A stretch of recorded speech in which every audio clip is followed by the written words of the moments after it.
जय हिंद साथियों, मैं सरबजीत आप सभी लोगों का आज के वीडियो में स्वागत करता हूं।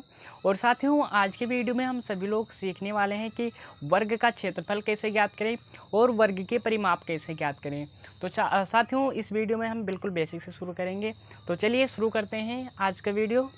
तो यहाँ पर लिखा हुआ है कि वर्ग का क्षेत्रफल तथा परिमाप ज्ञात कीजिए। तो इस वीडियो में हम वर्ग का क्षेत्रफल ज्ञात करेंगे और वर्ग का परिमाप ज्ञात करेंगे। तो सबसे पहले देखते हैं कि वर्ग कैसे बनता है, फिर उसके भुजाएं क्या होती है, उसका क्षेत्रफल का फॉर्मूला क्या होता है और उसका परिमाप क्या होता है। तो चलिए साथियों, बताते हैं कि वर्ग कैसे बनता है। यहाँ पर मैं वर्ग बता देता हूँ। साथियों, याद रखना कि वर्ग की जो होता है, वर्ग की चारों भुजाएं बराबर होती है। अगर एक भुजा 2 सेंटीमीटर होगा तो दूसरा भी होगा, तीसरा भी होगा, चौथा भी होगा। तो चलिए बनाकर आपको बता देते हैं। जैसे साथियों, हमने यहाँ पर ले लिया, ठीक है।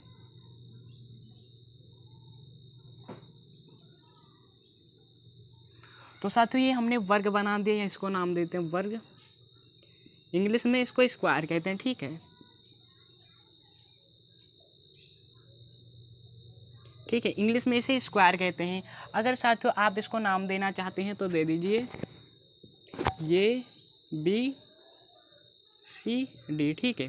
अगर देखिए साथियों, वर्ग में ये होता है कि अगर वर्ग की एक भुजा जो है अगर 2 सेंटीमीटर है तो ये भी 2 होगा, ये भी 2 होगा, ये भी 2 होगा। यानी वर्ग की जो होती है चारों भुजाएं बराबर होती हैं। जैसे वर्ग की इसको 5 सेंटीमीटर मान लेते हैं, ये 5 सेंटीमीटर है तो ये भी 5 सेंटीमीटर होगा, ये दोनों 5 सेंटीमीटर होगा, ये भी 5 होगा और ये भी 5 सेंटीमीटर होगा। यानी अगर हम बात करें तो वर्ग की चारों भुजाएं बराबर होना चाहिए। ऐसा नहीं होना चाहिए कि जैसे यहाँ पर एक वर्ग बना देता हूँ, ठीक है। साथ ही यहाँ पर एक वर्ग बना दिया। जैसे अब देखिए, इसको 4 सेंटीमीटर कर दिया, इसको भी 4 कर दिया, इसको भी 4 कर दिया और इसको 5 सेंटीमीटर कर दिया, तो ये हमारा वर्ग नहीं रहेगा। क्यों नहीं रहेगा? क्योंकि वर्ग की चारों भुजाएं क्या होना चाहिए? बराबर होना चाहिए, ठीक मेरे भाई। वर्ग की चारों भुजाएं बराबर होना चाहिए, ठीक है। तो ये हमारा वर्ग नहीं होगा। अगर और एग्जांपल लेकर बताते हैं, जैसे यहाँ पर एक और वर्ग बना दिया, ठीक है। आयत जैसे लग रहा है, ठीक है। यहाँ पर एक और वर्ग बना दिया। अगर इसका 5 सेंटीमीटर है, इसका 2 है, इसका 3 है, इसका 4 है, तो ये क्या है? ये वर्ग होगा, ये भी वर्ग नहीं होगा। क्योंकि वर्ग की चारों भुजाएं क्या होना चाहिए? बराबर होना चाहिए, ठीक है। तो यहाँ पर लिख देता हूँ वर्ग की पॉइंट में,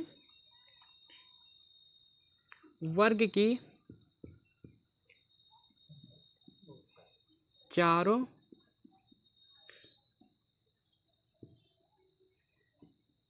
भुजाएं बराबर होनी चाहिए, बराबर होती हैं।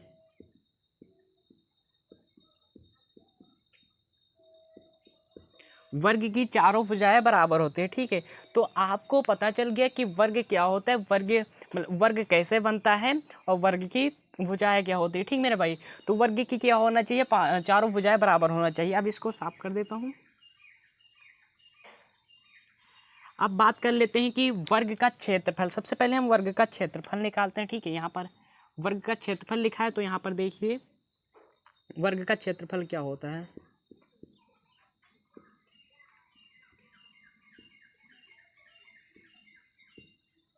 वर्ग का क्षेत्रफल, तो वर्ग का क्षेत्रफल होता है साथियों भुजा स्क्वायर। क्या होता है? भुजा स्क्वायर, भुजा स्क्वायर होता है, ठीक है। पहले हम वर्ग का क्षेत्रफल ज्ञात कर लेते हैं, फिर हम वर्ग की परिमाप के बारे में जानते हैं, ठीक है। तो वर्ग का क्षेत्रफल होता है, तो वर्ग का क्षेत्रफल होता है भुजा स्क्वायर। तो इसमें भुजा कितना दिया हो मेरे भाई? यहाँ भी 5 है, यहाँ भी 5 है, यहाँ पर 5 सेंटीमीटर, ठीक है। तो वर्ग की भुजाएं क्या, वर्ग का क्षेत्रफल क्या होता है? भुजा स्क्वायर।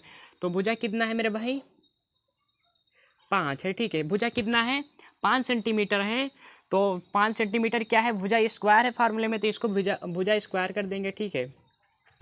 तो इसका स्क्वायर हो गया, तो 5 कितने बार लिखा जाएगा? 2 बार लिखा जाएगा। 5 गुणे 5 लिखा जाएगा।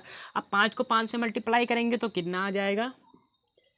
25, यानी 25 आ जाएगा। अब ये क्या हमारा फाइनल आंसर सही है? नहीं मेरे भाई, गलत है। क्योंकि यहाँ पर देखिए सेंटीमीटर लगा है, तो यहाँ पर भी सेंटीमीटर लगा होना चाहिए, ठीक है। अगर मीटर में लगा है, मीटर स्क्वायर में लगा होगा, तब भी जैसा यहाँ पर रहेगा, जैसे यहाँ पर सेंटीमीटर लिखा है तो यहाँ पर भी सेंटीमीटर होगा। अगर यहाँ पर मीटर में भी होता तो इसको हम मीटर में करते हैं, ठीक है। तो वर्ग का क्षेत्रफल कितना आ गया, 25 सेंटीमीटर। अब बात करते हैं कि वर्ग का परिमाप कैसे ज्ञात करते हैं, तो इधर लिख देता हूँ, देखिए वर्ग का परिमाप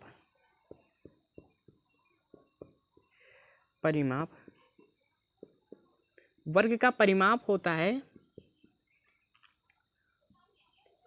4 इंटू भुजा, यानी 4 गुणे भुजा। इसको इस तरह से लिख देता हूँ, ठीक है। तो 4 गुणे भुजा, आप इसको बोल सकते हो 4 गुणे भुजा या 4 इंटू भुजा, ठीक है। तो यहाँ पर देखिए इसका परिमाप कितना होता है, 4 गुणे भुजा, तो 4 यहाँ पर लिख दीजिए। और भुजा कितना है मेरे भाई, 5 सेंटीमीटर है, तो यहाँ पर 5 लिख देंगे, ठीक है।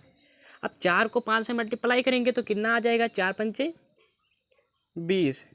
अगर सेंटीमीटर में है तो सेंटीमीटर में कर देंगे, ठीक है। तो वर्ग का परिमाप कितना आ गया, 20 सेंटीमीटर आ गया, और वर्ग का क्षेत्रफल कितना आ गया, 25 सेंटीमीटर आ गया। तो आप इस तरह से आप वर्ग के क्षेत्रफल और परिमाप ज्ञात कर सकते हैं। तो साथियों उम्मीद है कि आप सभी लोग को पूरा वीडियो समझ में आ गया होगा कि वर्ग का क्षेत्रफल कैसे ज्ञात करें और वर्ग का परिमाप ज्ञात करें, कैसे ज्ञात करें। तो साथियों अगर वीडियो अच्छा लगता है तो चैनल को सब्सक्राइब करें एंड वीडियो को लाइक करें, और एक कमेंट जरूर करना कि आप सभी लोग को वीडियो कैसा लगता है। तो साथियों अभी तक आप लोगों ने चैनल को सब्सक्राइब नहीं किया है तो साथियों कर लीजिए, हम आपके लिए इसी तरह से वीडियो बनाते रहेंगे। तो चलिए साथियों अगली वीडियो में हम सभी लोग फिर मिलेंगे, जब तक के लिए जय हिंद।